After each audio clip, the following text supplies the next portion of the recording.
Hello friends, आज हम आप सभी भाइयों से बात करेंगे पत्र लेखन के। पत्र को कैसे लिखा जाता है पेपर में, बहुत ही आसानी से। और एक बार समझ लीजिएगा, जीवन में दोबारा नहीं भूल। कक्षा 5वीं से 8वीं तक किसी भी क्लास में पत्र की निर्धारित इकाई होती है 4 नंबर का। 4 नंबर का पत्र आपसे पूछा जाएगा, हर एक पेपर में पूछा जाता है। अब पत्र पे किस प्रकार से चर्चा होती है, मौखिक होती है, प्रारूप होती है, ये पता है। ठीक है। पत्र होता कितने प्रकार का है, टोटल पत्र की बात करेंगे तो पत्र होते हैं 2 प्रकार के। पत्र होते हैं 2 प्रकार के, एक होते हैं औपचारिक पत्र, एक होते हैं अनौपचारिक पत्र। बात करेंगे हम आज औपचारिक पत्र और अनौपचारिक पत्र दोनों की तरफ। जो औपचारिक पत्र होते हैं वो प्रार्थना पत्र या आवेदन पत्र कहलाते हैं। जो अनौपचारिक होते हैं वो व्यक्तिगत पत्र होते हैं। इसकी तरफ हम बात करेंगे, व्यक्तिगत पत्र क्या कहलाते हैं। मेरे भाई, अगर चैनल पर नए हो तो चैनल को सब्सक्राइब कर लो, और वीडियो में पहली बार आए हो तो अब भाई मेरे बने रहना है वीडियो में अंत तक।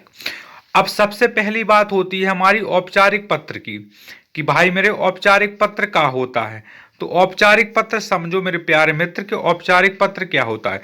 औपचारिक पत्र वे पत्र जो किसी कार्यालय, संस्था अथवा व्यावसायिक उद्देश्य की पूर्ति हेतु लिखे जाते हैं, उन्हें बोलते हैं औपचारिक पत्र, उन्हें कहते हैं औपचारिक पत्र। तो औपचारिक पत्र समझ में आ गया। किसी भी प्रचार महोदय के लिए संस्थापक में लिखे जाते हैं, जैसे कि प्रार्थना पत्र और पत्र आवेदन। जैसे किसी काम को करवाना है तो लिखते हैं, उसी को आवेदन पत्र कहते हैं, औपचारिक पत्र कहलाता है। धीरे धीरे बता रहे हैं मेरे भाई, घबराना नहीं है, आगे बहुत अच्छी चीजें होगी। निजी व्यक्तित्व होते हैं अथवा जिन पत्रों की औपचारिक तथा का समावेश नहीं होता है, औपचारिक का समावेश नहीं होता है, वे अनौपचारिक पत्र कहलाते हैं। वे व्यक्तिगत पत्र भी बोलते हैं इन्हें। व्यक्तिगत पत्र का मतलब होता है जैसे बधाई पत्र देना, आमंत्रण पत्र देना, जैसे न्योता देना। जिस व्यक्ति को न्योता देते हैं उसी का नाम लिखते हैं, इसलिए कहते हैं इसे अनौपचारिक पत्र। ठीक है।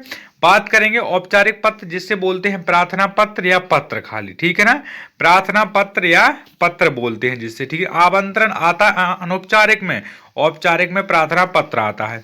सबसे पहले प्रार्थना पत्र आता है 4 नंबर का। विद्यालय के प्रचार को स्थानांतरण प्रमाण पत्र प्राप्त करने हेतु आवेदन लिखना है आपको, टीसी एंड सीसी का। तो यहाँ किस प्रकार के क्वेश्चन बनेंगे। सर्वप्रथम शिक्षक दिए गए विषय पर ही निम्न बिंदु पर चर्चा करेगा। को शिक्षक किसको पत्र लिखा जा रहा है, किसको पत्र लिखा जा रहा है। सो मेरे भाई, किसको, मार साहब को लिख रहे हैं, प्रचार महोदय को। क्यों लिखा जा रहा है, क्योंकि ट्रांसफर करने के लिए। टीसी एंड सीसी हमारा यहाँ से पढ़ाई पूरी हो गई तो दूसरी स्कूल में जाना है। कारण इसका क्या है, किस कारण लिखी जा रही है। अब कारण तो यही है कि मेरे भाई यहाँ आप जहाँ तक विद्यालय था वहां तक हो चुकी पढ़ाई, अगले स्कूल में जाना है। कौन लिख रहा है, अपन स्वयं लिख रहे हैं, तो अपन को लिखना है। कब लिख रहे हैं, मतलब तारीख। कारण पता चल चुका है, मजा तो आ रहा है ना मेरे भाई। तो मेरा पूरा वीडियो देखना है। ये आपका एक एग्जाम्पल दे दिया हमने। उदाहरण के लिए प्रति, प्रति का मतलब होता है कि प्रति, जैसे मैं प्रचार महोदय को तो माननीय प्रचार महोदय जी, किसको, माननीय प्रचार महोदय जी, जैसे आचार्य प्रचार जो कुछ भी है। अभी एक एग्जाम्पल के तौर पे हम फोटो बताते हैं आपको, ठीक है ना। फिर पद का नाम, वो कौन है, महोदय जी है, प्रचार महोदय, ये लिख देना है। पता कहाँ आपका स्कूल विद्यालय है, ये लिख देना है। इसके बाद बात होती है विषय। विषय आपका स्थानांतरण प्रमाण पत्र है तो स्थानांतरण प्रमाण पत्र भर देना है।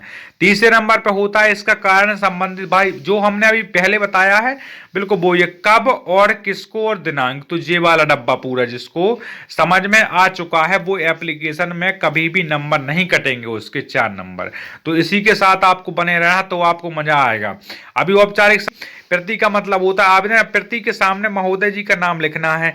यहाँ पर डब्बे में वही लिखना है कि महोदय जी, प्रचार महोदय जी, श्रीमान प्रचार महोदय जी, और वहाँ मतलब जिला का नाम लिख देना है, किस जिला से है, विद्यालय का नाम लिख देना है, किस विद्यालय से है। ठीक है ना। और इसके बाद विषय आपको पता ही होता है कि विषय कैसा लिखना है। इसके बाद इसमें लिखा है कि जितना जितना बीच में कारण लिखना है वो भर आपको छोड़ देंगे हम। विनम्र निवेदन है कि मैं जहाँ की के बाद में आ जाएगा कि मैं, मतलब मैं स्वयं, कि मैं इस कारण से विद्यालय नहीं आ पा रहा हूं कि मुझे दिनांक को मतलब मुझे टीसी स्थान प्रमाण पत्र प्राप्त करने की कृपा करें, तो बहुत ही आपकी कृपा होगी। इसके बाद धन्यवाद लिख दिया, और प्रार्थी का नाम, यानी कि यहाँ कक्षा का नाम लिख देना और विद्यार्थी का नाम लिख देना है, और बस। और इसके बाद यहाँ दिनांक डाल देना है। एक 4 अंक में होता है। इसका एक एग्जाम्पल देखो, बिल्कुल लिखा हुआ है। मैंने स्क्रीन पर जो आपको थंबनेल मिला है वो थंबनेल बिल्कुल सही था और इसके ऊपर आपको प्रयास करना है। अगर प्रयास नहीं होता है आपसे तो आप कमेंट कर दीजिएगा, ठीक है ना। पत्र लेखन कुल अंक होते हैं 4 अंक का। औपचारिक पत्र, प्रार्थना पत्र, अंक विभाजन। प्रति हो मतलब होता है किसके लिए लिखते हैं, संबोधन का 1 अंक मिलता है।